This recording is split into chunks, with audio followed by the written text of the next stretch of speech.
Então, pessoal, vamos falar aqui um pouco sobre termometria, certo? A termometria é uma parte da termologia, né, que estuda a temperatura e suas formas pelas quais a mesma pode ser medida, certo? É, Antes da gente falar sobre termometria, né, propriamente dita, nós precisamos saber que, aliás, nós sabemos, né, que a matéria ela se apresenta nos três estados físicos, pelo menos o que nós conhecemos, né? Existem outros, mas para nós o que interessa são os três estados físicos, que é, né, é, o sólido, certo? O estado sólido, né? Uma substância, no caso aí os átomos, né, vão estar bastante unidos um juntinho do outro, né? No estado líquido e no estado gasoso, certo? Então, sabendo disso, vamos definir aqui, certo? Os três principais estados, né, de uma substância, apontando suas principais características, tá? Então vamos lá. No estado sólido, certo? Estado sólido. Uma substância que se encontra no estado sólido, certo? Possui forma definida, tá? Então aqui ó, nós temos aqui, ó, por exemplo, o lápis, né? O lápis ele apresenta aqui no estado sólido. Então ele vai ter a sua estrutura dessa forma aqui mais ou menos, onde os átomos estão organizados, né? Estão tão juntinho um do outro que quase eles não têm espaço para se mexer, né? Para se movimentar, tá? Então, ela possui forma definida, independente do recipiente em que ela for colocada, né? Então, se a gente pega uma coisa sólida e coloca em qualquer outro espaço, mesmo que seja de forma diferente, ele vai ter aquela mesma forma, né? Aquela forma definida, ela não muda. Então, a gente pode perceber que entre suas moléculas agem intensas forças, né? Nessas intensas forças coesivas, elas agem, né, justificando sua estrutura molecular, onde as mesmas se encontram mais próximas umas das outras, né? No estado líquido, né, nesse estado, a substância assume uma forma de acordo com o recipiente que é colocada, certo? Assim como o sólido, o estado líquido possui volume invariável, suas moléculas estão mais livres em relação ao estado sólido. Então, vocês podem ver aqui, ó, que aqui as suas moléculas, né, os seus átomos estão um pouquinho mais distante um do outro, né? Por isso que nós conseguimos penetrar na água, né? Porque nós temos espaço entre essas moléculas aí, tá? No estado gasoso, gente, olha só o que acontece no estado gasoso, certo? No estado gasoso, suas moléculas se encontram totalmente separadas uma das outras, tá? Então elas têm liberdade de se movimentar em todos, aliás, em vários sentidos, né? Sua forma e volume são definidas unicamente em relação ao recipiente em que a contém. Então, como a água, né, ela toma a forma do recipiente onde elas estão, né?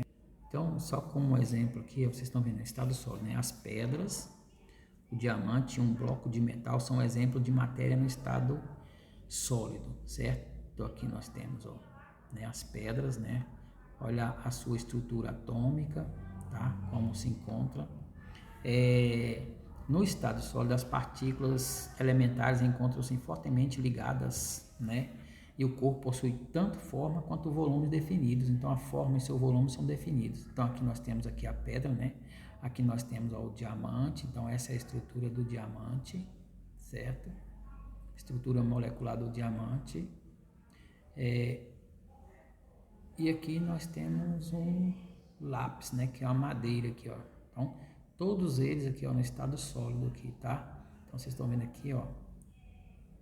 Essa aqui é a forma em que elas se encontram de acordo com as suas moléculas, tá? Aqui só para exemplificar, né, a matéria no estado líquido, ela toma a forma de acordo com o recipiente em que ela é colocada. Então aqui vamos ver aqui, ó. Aqui nós temos um copo, né? Então esse líquido vai tomar a forma desse copo, né? Se eu despejar nesse outro aqui, ó, ele vai tomar a forma, né, desse recipiente aí, certo? E nesse caso aqui, ó, tá? Daí nós podemos ver que a matéria no estado líquido ela pode ter várias formas, né? Então ela pode mudar de forma de acordo com o local, né? O recipiente em que ela se encontra. Só para a gente ver aqui, gente, no estado gasoso, ó, essa seringa aqui ela está, né, com ar dentro dela, certo? Então, no caso do gás, se a gente comprimir esse gás, ó, tá? Ele vai se tornando praticamente líquido, né? Então a pressão de um gás pode torná-lo líquido. É como o botijão de gás, né? O gás de cozinha. Como ele é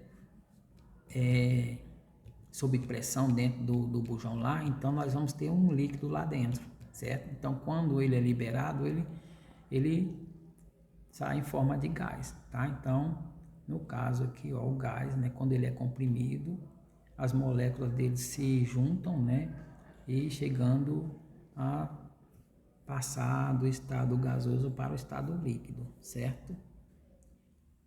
Vamos ver aqui, ó, a matéria no estado sólido, no caso da água, quando ela é aquecida, né, ela é elevada a temperaturas, o que que acontece aí? A água, né, o gelo derrete, né, se transforma em líquido, o líquido também é aquecido, ele, né, se transforma em gás e evapora, né? Então aí nós vimos aí a interação, né, das moléculas da matéria nos três estados físicos, sólido, líquido e gasoso, certo? Agora vamos falar um pouco sobre termometria, tá? Que é no caso aí o primeiro conceito. Aqui estão alguns. Primeiro conceito sobre temperatura, certo? Aliás, né, o primeiro conceito importante que devemos destacar, né, é o conceito de temperatura. Então, quando nós falamos de temperatura, a primeira coisa que vem na cabeça da gente é que, né, ou está quente ou está frio, né? Então, temperatura está associado a essas duas palavrinhas, né, significativa para a gente, tá? A temperatura, na verdade, é uma grandeza física, né, escalar, que está associada ao grau de agitação, tá, molecular de um sistema. O grau de agitação térmica molecular não pode ser medida diretamente, por isso a medida da temperatura é feita indiretamente, medindo-se grandezas físicas que variam com ela, por exemplo, né? Pressão, volume e etc. Certo? Como nós vimos aí, gente, quando as moléculas estão muito agitadas, né? Quando elas se agitam demais, né? Então, dependendo, né, dessa temperatura, né? Elas começam a se agitar, né? E essa agitação vai fazer com que ela né, ela esquente ou ela esfria. Então a temperatura está relacionada, tá, à grandeza física, ou seja, o que vai medir essa variação dessas agitação, né, no caso aí das moléculas, tá bom? Então, ou seja, quando falamos em estado físico, né, como nós vimos aí, percebemos que as temperaturas do estado sólido, líquido e gasoso estão relacionados da seguinte forma, certo?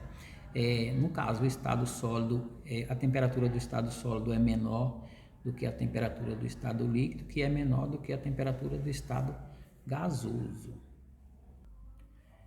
Uma vez que as moléculas dos gases estão mais agitadas, né? Em relação aos outros estados físicos, tá? Então, na próxima aula eu vou falar um pouquinho sobre a graduação de um termômetro. Por quê? O termômetro, gente, é o aparelho que vai medir, né, essa agitação, certo? Essa agitação das moléculas nos 3 estados físicos da matéria, tá bom? Só para a gente ver uma simulaçãozinha aqui, ó. Aqui nós temos, nesse aparelho, nós temos aí uma substância no estado sólido, certo? Então, a gente vai aqui aplicar aqui aliás, nós vamos elevar a temperatura, certo? Porque a temperatura aqui ela está num determinado grau, certo? Então, a gente vai aquecer essa molécula aqui. O que vai acontecer? Ela vai, né? As moléculas se expandem, né? Se transformam em líquido, ela se expande mais ainda e se transforma em gás. À medida que eu vou resfriando, certo? Ela vai retornando ao seu estado normal, certo? Olha só. Estão vendo aqui, ó, o termômetrinho aí, ó, baixou a temperatura, ela volta novamente ao estado sólido, certo? Então, na próxima aula vamos falar aqui sobre a graduação dos termômetros.